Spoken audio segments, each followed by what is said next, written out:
Shalimar Jewelry Dasra Diwali Dhamaka offer. Flat 6% VA on gold jewelry. Offers only in Kakinada, Rajahmundry, Eluru.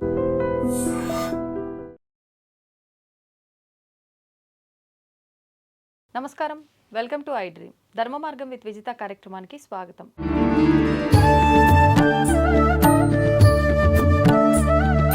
ప్రస్తుతం మనతో పాటు ఉన్నారు ప్రముఖ ఆధ్యాత్మికవేత్త గట్టుపల్లి సురేష్ బాబు గారు. ఇప్పుడు వారితో మాట్లాడి మరిన్ని విషయాలు తెలుసుకుందాం. నమస్తే అండి. జై శ్రీమన్నారాయణ.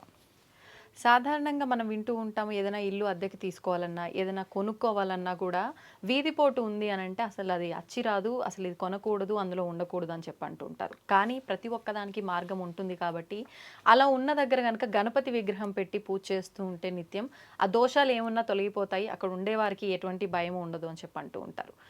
మరి ఇంత అంటే సమస్యకి పరిష్కారం దొరికినప్పటికీ అలాంటి ప్రదేశంలో ఉండడానికి చాలామంది ఆలోచిస్తూ ఉంటారు. కొన్ని సందర్భాల్లో తీసుకుంటే వీధిపోటు మంచిదే అని అంటూ ఉంటారు, కొంతమంది కలిసి వస్తుంది అంటారు. ఇదంతా ఎంతవరకు వాస్తవం అంటారు? ఇక్కడ ఒకటే అండి, వీధిపోటు అంటే చాలా రకాలు ఉంటాయి. ఇక్కడ మన పేరు బలం, మన ఇంట్లో ఎవరైతే ఉంటారో వారి పేరు బలం మనం చూసుకోవాలి. దాని ప్రకారంగా ఇంటి ఆయుష్ చూడాలి. ఇల్లు కొనే వాళ్ళకి ఇంటి ఆయుష్ చూడాలి.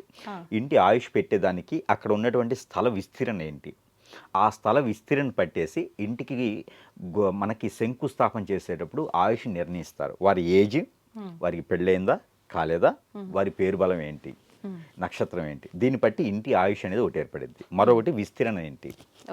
ఇంటి ఆయుష్ పెట్టిన తర్వాత ఆ ఇంటి పరిసర ప్రాంతాలు ఎలా ఉన్నాయి, ఇవి మనం పరిగణనలో తీసుకుంటాం. ఇవి తీసుకున్న తర్వాత ఒక గృహం అనేది నిర్మిస్తాం. గృహమో, ప్రాటియో, హౌసో, లేకపోతే ఇంకేదన్నా కమర్షియల్ కాంప్లెక్స్ కానీ నిర్మిస్తాం. ఇది మనకి వాస్తు సిద్ధాంతం చెప్పింది. రెండోది, ఆ ఆయుష్ ఉన్న తర్వాత ఆ మనిషి పేరు మీద ఉన్నంత వరకు కూడా ఏం అవ్వదు. ఎక్కడైతే ఎవరి పేరు మీద చూసి ఆయుష్ పెడుతున్నామో ఆ మనిషి ఆ ఇంట్లో ఉన్నంత వరకు, లేదా ఆ మనిషి పేరు మీద ఆ స్థలం కానీ ఆ ఇల్లు కానీ ఉన్నంత వరకు ఏం అవ్వదు. ఇక వీధిపోట్లు ఇవన్నీ ఉండదు. ఇక తర్వాత ఎవరికైనా అమ్మటం కానీ, ఎవరి చేతికైనా వెళ్ళడం కానీ, ఎవరి పెత్తనాన్ని తీసుకోవడం కానీ, వాళ్ళ తరతరాలకి నెక్స్ట్ వాళ్ళ కొడుకులకో, మనవాళ్ళకో, కోడళ్ళకో వెళ్ళిన తర్వాత అందరూ అనుకుంటారు అవ్వదేమో, అట్లే ఉంది కదా, అట్లే బాగుంటుంది అని. కానీ మారిపోతుంది. మారిపోయిన తర్వాత వీరి జాతకం బట్టి ఉంటుంది. వారి పేరు మీదకి మారిన తర్వాత వీరి జాతకం పట్టి కదా ఇంకా చూసుకోవాలి. అప్పుడు కొన్ని రకాల మార్పులు చేసుకోవాలి. అది కాకుండా నాకు వీధిపోటు ఉంది, ఆయనకి ఏదో అదృష్టం బాగుండి కలిసి వచ్చింది, నాకు ఎలా వస్తుందని చెప్పి తీసుకొచ్చి ఎక్కడో ప్రశాంతంగా ఉన్నటువంటి వినాయకుడిని తీసుకొచ్చి బయట పెడతారు, ఇంటి ముందు పెడతారు. ఎక్కడో ఆయన పని ఆయన చూసుకుంటూ ఉంటాడు, వీళ్ళ జోలు రాడు ఆయన. వీళ్ళే తీసుకొచ్చి మరీ వినాయకుని పెట్టి ఇంట్లో ఉన్నటువంటి దేవుడి గదికి పూజ చేయరు, కానీ బయట మాత్రం జనానికి కనిపించడం దానికి పూజలు హోమాలు చేస్తారు. వీధిపోటుకి వినాయకుడిని పెట్టడం ఏంటండి? ఇంట్లో బ్రహ్మాండంగా పూజించుకున్న వినాయకుడిని మళ్ళీ తీసుకెళ్ళి రోడ్డు మీద పెట్టడం ఏంటి? వినాయకుడు వీధిపోటుకి ఏం చేస్తాడు? ఇంకోటి వినాయకుడికి ఇంకోటి చూశాను నేను, వీధిపోటు వినాయకుడు ఒకటే కాదండి, దిష్టి వినాయకుడు అని చెప్పి 5 ముఖాలు పెట్టేసి వినాయకుడిని గుమ్మాన్ని తగిలిస్తున్నారు చాలామంది. మనం పూజించుకునే వినాయకుడు అంటే ఇంట్లో ఎవరైనా పెద్దవారు ఉంటారు, ఆ పెద్దవారిని తీసుకెళ్ళి గుమ్మాన్ని తగిలిస్తారండి, వాళ్ళ తలకాయలు వాళ్ళ ఫోటోలు తగిలిస్తారండి. బట్ మనం అంత దైవంగా కొలిసేటువంటి వినాయక స్వామి వారిని దిష్టి వినాయకుడు అని గుమ్మాల్లో పెట్టడం ఏంటి, మళ్ళీ కలిసి రావాలని చెప్పి అడుగుతారు. వీరంతరం వీరు ఎక్కడ పోయి మళ్ళీ ఎక్కడో తీర్థయాత్రలు పోయి తీసుకురారు, మళ్ళీ ఆ ఫోటోని ఆ గుమ్మాలు తగిలిస్తారు. ఆ గుమ్మాలు తగిలించిన ఓటైతే వీధిపోటు ఉందని చెప్పేసి వినాయకుడు ప్రతిమాలు, వినాయకుడు గుడులు అక్కడ వీధిపోటుకి కడతారు. ఎవరు చెప్పారు అసలు వీధిపోటుకి వినాయకుడు కడితే పోతుందని? వీరి జాతకమో, వీడి అదృష్టమో, వీడి దక్షిణమో ఉండాలి. ఆ వినాయకుడిని పెట్టుకుని వీడికి కలిసి వచ్చేది ఏమైనా ఉందా అంటే ఏమి ఉండదు.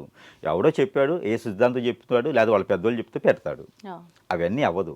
వీధిపోటు అనేది ఎక్కడా లేదు, వీధిపోటు అనేది ఉండదు. మరొకటి ఏంటంటే, ఇల్లు ఉన్నది ఒక హౌస్ కానీ ఏదైనా ఉంది అనుకోండి, ఆ గుమ్మానికి ఎదురుగా రోడ్డు ఉంది అంటే వీధిపోటే ఖచ్చితంగా. కాకపోతే దానికి అడ్డంగా ఉంటుంది ఒక దారి.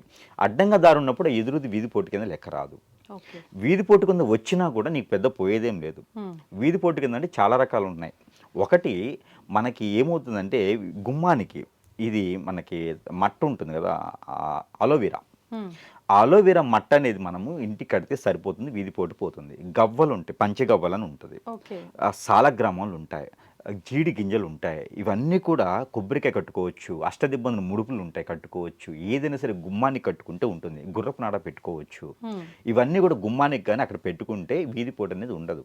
అంతేగాని వినాయకుడు స్వామివారిని తీసుకెళ్ళి వీధిలో పెట్టేసి వీధిపోటు అంటే మాత్రం అది కరెక్ట్ కాదు. అది కరెక్ట్ అయిన పద్ధతి కాదు.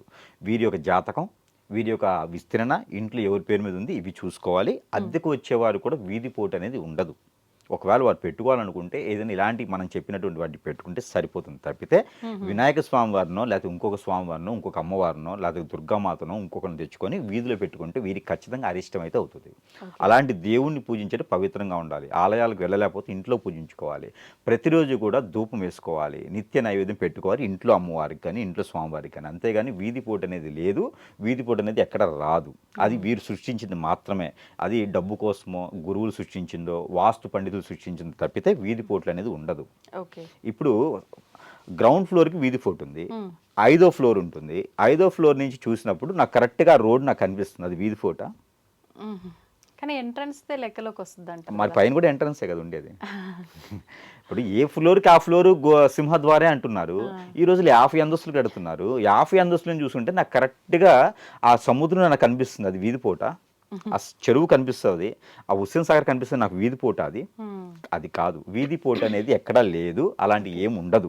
ఇల్లు కట్టుకునే దానికి అక్కడ గుహ చూసుకోవాలి, విస్తీర్ణ చూసుకోవాలి, అక్కడ వాస్తు చూసుకోవాలి, అంతమించి ఏం లేదు. నీకు కలిసి రావట్లేదు అంటే నీ దరిద్రం బాగాలేదని అర్థం, నీ టైం బాగాలేదని అర్థం, నీ నక్షత్రమో నీ జాతకమో నీ పరిస్థితో నీకు బాగాలేదని అర్థం. అంతేగాని వాస్తు ప్రకారంగా నువ్వు ఎక్కడైతే గిరిగీసుకొని నీ కాంపౌండ్ హాల్ ఏదైతే ఉందో, నీకు ఎన్ని సెంట్ అయితే నీ పేరు మీద ఉందో అదే నీకు రోడ్డుతో సంబంధం లేదు. నీ ఖాళీ కూడా ఏంటంటే నీ సింహద్వారం ఏ వాకిలి ఉంది, ఇది ఒక్కటే చూసుకోవాలి. అంతేగాని వీధి పోట్లు లేవు. ఒకవేళ అది కనిపిస్తే నేను చెప్పిన వాటిలో ఏదో కట్టుకోవాలి. అంతేగాని వినాయకుడిని తీసుకొచ్చి పెడితే మాత్రం అది అరిష్టం.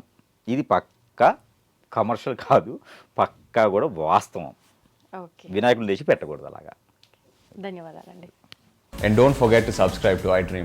And for more videos, please subscribe to iDream. Please subscribe to iDream. Please subscribe iDream. And please subscribe to iDream. For more videos, subscribe to iDream. please like, share and subscribe to the channel. Congratulations, iDream. Subscribe to iDream. Subscribe to iDream. So subscribe to iDream Media. iDream ki iDream team andarki huge congratulations. Please subscribe iDream Media. Please subscribe to iDream. Subscribe iDream. Please subscribe to iDream. iDream అంటే నా కళల ఛానల్ను subscribe చేసుకున్న నోరు తిరుగుతలేదు, మీరైతే గంట గుర్తు కొట్టండి. For more such videos, please subscribe to iDream. Subscribe to iDream. Please subscribe to iDream. Please subscribe iDream Media. Please do subscribe to iDream. Please subscribe to iDream Media. For best entertainment and information, please subscribe iDream.